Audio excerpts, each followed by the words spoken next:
ଛାତ୍ରଛାତ୍ରୀମାନେ ନିଜର team ID ଏବଂ ପାସୱାର୍ଡ ପାଇ ସାରିଲା ପରେ ସେମାନେ କ'ଣ କରିବେ? ପ୍ରଥମ କାମ ହେଲା ସେମାନେ ବ୍ରାଉଜରକୁ ଆସି ଏମିତି ଏକ ବ୍ରାଉଜରରେ ନିଜ ବ୍ରାଉଜରରେ vbb.mic.gov.in କୁ ପ୍ରଥମେ ଓପନ୍ କରିବେ ଏବଂ ଓପନ୍ କରି ସାରିଲା ପରେ ତାହେଲେ ଦୁଇଟି ଅପସନ୍ ଆସିବ, ଗୋଟିଏ ରେଜିଷ୍ଟର ଆଉ ଗୋଟିଏ ଲଗ୍ଇନ୍।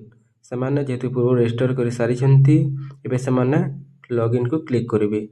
ଲଗ୍ଇନ୍କୁ କ୍ଲିକ୍ କରିସାରିଲା ପରେ ନିଜର ଷ୍ଟେଟ୍ ସିଲେକ୍ଟ କରିବେ ଏବଂ ଷ୍ଟେଟ୍ ସିଲେକ୍ଟ କରି ଆଗକୁ ପ୍ରୋସିଡ୍ କରିବେ।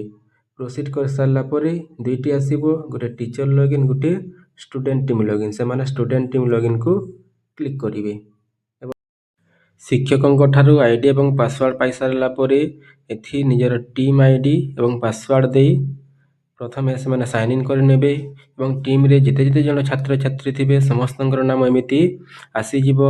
ସେମାନେ ନିଜ ନାମରେ ଲଗ୍ଇନ୍ କରିକି ଆଗକୁ ବଢ଼ିବେ। ମନେ ରଖିବେ, ଗୋଟିଏ ଟିମ୍ରେ ଥିବା ସମସ୍ତ ଛାତ୍ରଛାତ୍ରୀଙ୍କର ଆଇଡି ପାସୱାର୍ଡ ସମାନ। ଆଗକୁ ଏମିତି ଆସିଲା ପରେ ତଳେ ଗୋଟେ ଥିବ ଷ୍ଟାର୍ଟ ଅପସନ୍, ସେଥିରେ ସେମାନେ ଆରମ୍ଭ କରିବେ ଏବଂ ଏମିତି ଗୋଟିଏ ଗୋଟିଏ କରି 22ଟି ପ୍ରଶ୍ନ ଆସିବ। ସମସ୍ତ ପ୍ରଶ୍ନର ଉତ୍ତର ସେମାନେ ପ୍ରଥମେ ଦେଇଦେବେ। ତ ପ୍ରଶ୍ନର ଉତ୍ତର ସେମାନେ ଗୋଟିଏ ଗୋଟିଏ କରି ସମସ୍ତ ପ୍ରଶ୍ନର ଉତ୍ତର ଦେବେ।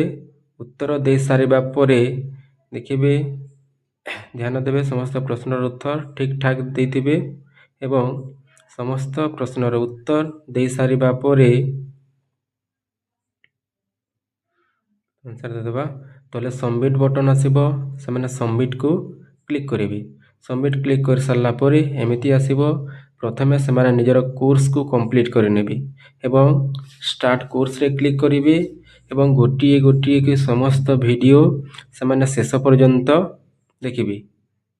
ତ ଭିଡ଼ିଓଟା ଆଗରୁ ମୁଁ ଦେଖି ସାରିଛି, ତେଣୁ ଭିଡ଼ିଓକୁ ଟିକେ ସ୍ପିଡ୍ କରିଦେଉଛି। ଗୋଟିଏ ଗୋଟିଏ କରି ସମସ୍ତ ଭିଡ଼ିଓ ସେମାନେ ପ୍ରଥମେ ଦେଖିବେ। ଦେଖି ସାରିବା ପରେ ସେମିତି ସେମାନଙ୍କର କୁଇଜ୍ ଆସିବ। ଏମିତି ପ୍ରତ୍ୟେକ 4ଟି ଭିଡ଼ିଓ, 3ଟି ଭିଡ଼ିଓ, 2ଟି ଭିଡ଼ିଓ ଏମିତି ଦେଖି ସାରିବା ପରେ ଗୋଟିଏ ଗୋଟିଏ କୁଇଜ୍ ଆସିବ ଏବଂ ସେମାନେ ସେ କୁଇଜ୍ର ପ୍ରଶ୍ନର ଉତ୍ତର ସେମାନେ ଦେବାକୁ ଚେଷ୍ଟା କରିବେ।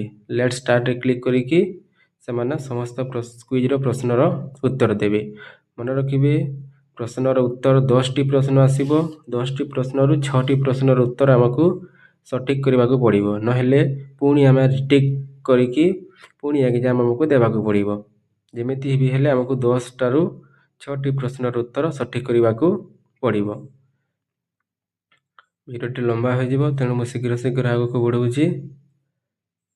ଏମିତି ସେମାନେ ଟୋଟାଲ କେତୋଟି ଭିଡ଼ିଓ ଅଛି ସମସ୍ତ ଭିଡ଼ିଓ ଦେଖି ପ୍ରଥମେ ତାଙ୍କ ନିଜର କୋର୍ସଟାକୁ କମ୍ପ୍ଲିଟ୍ କରିବେ ଏବଂ ନିଜର ଆଇଡ଼ିଆ କେମିତି ସବମିଟ୍ କରିବେ ତା ବିଷୟରେ ମୁଁ ଅନ୍ୟ ଏକ ଭିଡ଼ିଓରେ ପୁଣି ଆପଣମାନଙ୍କୁ ସମସ୍ତଙ୍କୁ ବତେଇବି ଯେ ସେମାନେ ନିଜର ଆଇଡ଼ିଆ କିପରି ସବମିଟ୍ କରିବେ। ଆଇଡ଼ିଆ ସବମିଟ୍ କରିବା ପୂର୍ବରୁ ପ୍ରଥମେ ସେମାନଙ୍କୁ ଏହି କାର୍ଯ୍ୟଗୁଡ଼ିକ ସମସ୍ତ ଭିଡ଼ିଓ ଦେଖି କୁଇଜ୍ ସମସ୍ତକୁ ସମ୍ପୂର୍ଣ୍ଣ କରିବାକୁ ପଡ଼ିବ। ମନେ ରଖିବେ, ଏହି କୁଇଜ୍ ସମ୍ପୂର୍ଣ୍ଣ ସମସ୍ତ ଛାତ୍ରଛାତ୍ରୀ କରିବେ ଏବଂ ଆଇଡ଼ିଆ ସବମିସନ୍ କେବଳ ଗୋଟିଏ ଛାତ୍ରର ଆଇଡ଼ିରେ ହିଁ